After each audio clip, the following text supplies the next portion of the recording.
Dito ka tumimik, babe. May tatanong ko sa'yo. Ano? Nung umalis ka from Manila going to Dubai, ano yung last na kinain mo? Bago ka umalis ng Manila. Hindi ko na matanda, matagal na yun.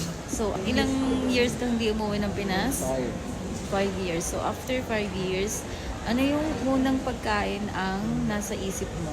Nakakainin mo bukas pagdating natin sa Pilipinas? Kwek. Kwek, kwek! Oh, guess. Abangan nyo yung ano natin, journey natin dyan sa Pilipinas. See you there! Bakit? Ako, tanungin mo. Ikaw, anong gusto mo? Ako yung sisig mo. Patay. A few moments later. Puso ng kwek-kwek. Magkano yung kwek-kwek? Insect. Mahal na ka dito.